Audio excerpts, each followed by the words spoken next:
Wicked, which I assume is a prequel to The Wizard of Oz, and I'm gonna let Chris take the lead because he's a Wizard of Oz fanboy.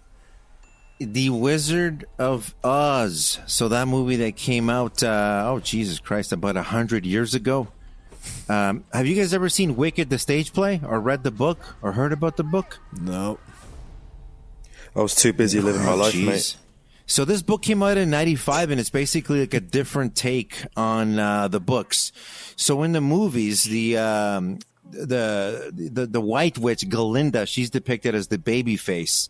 And then the Wicked Witch of the West is the heel. But they're sisters. And so in the books, they sort of swap their roles a little bit. And the Wicked Witch of the West becomes not so much the baby face, but more like the sympathetic character. You know, and you get to see things from her side and how she wasn't the chosen one and how she had to go against sort of the grain. Very similar to how sort of the Menendez brothers, that doc that's coming out, how we were talking about that last week. It's just like a different take on it. So this movie's coming out later this year. It stars, who's it star, Ryan? Ariana Grande and Cynthia Erivo. I think I said that correctly. And I'd never heard about this movie until today. I'd heard rumors that they were working on something, but the movie's dropping this year. It was supposed to be one movie, and then it got sliced up into two. And I don't know, man. The way I would describe it is sort of like, I don't know, Ryan, like Hunger Games meets The Wizard of Oz. What did you think about that trailer? Yeah, it's kind of like that. Also, like, I keep thinking of, because I watched Wonka, it's kind of like another, you know, bringing something from the past, modernizing it. It's kind of giving me those kind of vibes too. Yeah. But yeah, the way you described it seems interesting enough. I just feel like these, you said this was based on a book, right? Like a book was written about this already. Yeah. Yeah, so that's the difference. Like, this is still based on source material, whereas Wonka was kind of like, you know, they just made this movie. So for that, I mean, you know, it's got to be worth something. I think if The Wizard of Oz is something nostalgic to people, and you want to know how the Wicked Witch of the West came to be, I guess, this is probably for you, right? Like, I think also you have very cool actors in this movie. Like, Jeff Goldblum's in this. He's a wizard. Shout out to Jeff. Yeah, that's badass. So he's the wizard. Yeah. He's the wizard. So, and like, I don't know, man. It's got like one thing that always sells me on movies like this, and that's just the settings. You know, like when the areas and like the sets, I guess, when they're like really interesting. Like, there's a scene with like this train pulling up, and the train looks just crazy. And then like this face in this wall, like it's stuff like that always sells me to go watch these things. So, if just for that, I might give it a try. But like personally, like just when it comes to me and The Wizard of Oz, I saw that movie once a long time ago. I don't really remember it, and oh no, that's kind of it. You know, that's kind of that's okay. You didn't grow up with it, which is fine. I did not. No. Darren, did this give you any sort of Fantastic Beasts sort of vibes to it? The whole sort of, because it's very glossy, it's very Hollywoodized, right? You have a mix of actors with CGI characters. Is this something you would check out, or probably not? No.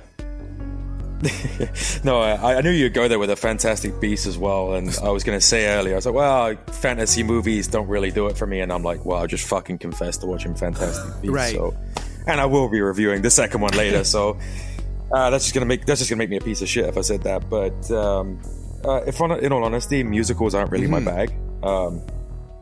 You know, other than like Book of Mormon or something like that, which is incredibly funny, but. Wizard of Oz is something, again, I haven't seen since I was a kid. All I remember is the flying monkeys used to scare the living shit out of me as a kid. Yeah.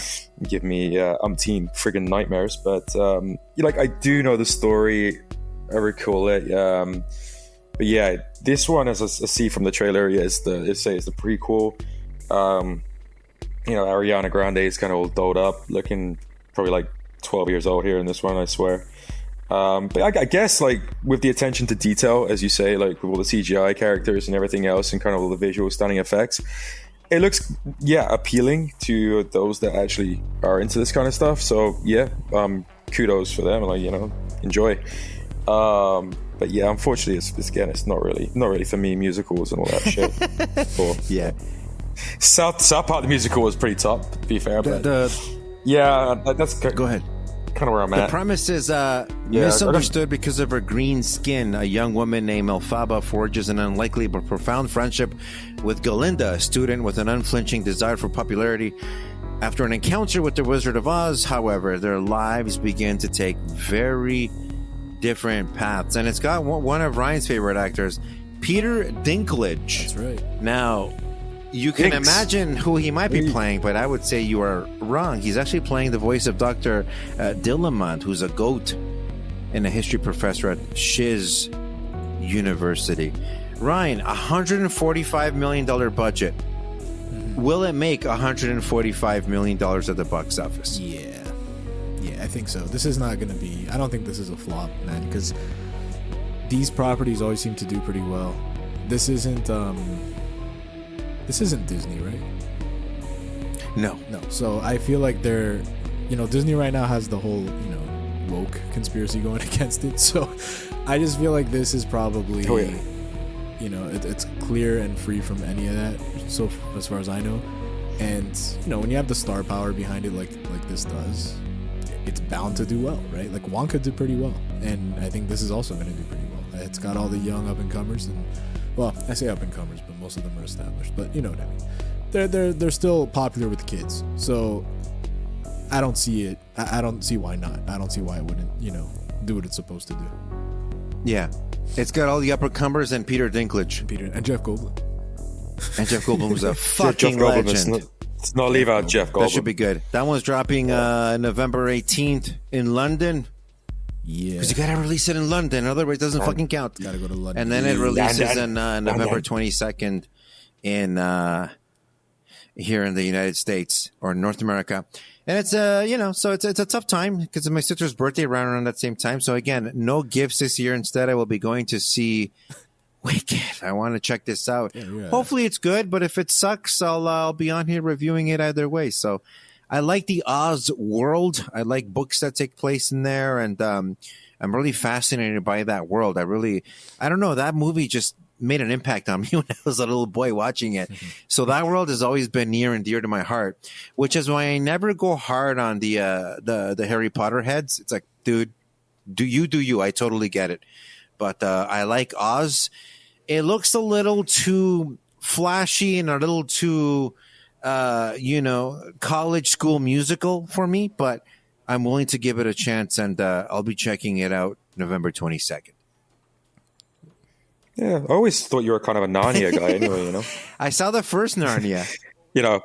Always in the closet is my point. I mean, you fairy boy. Oh, but I don't even know what that is. That's offensive. Yeah. That is offensive.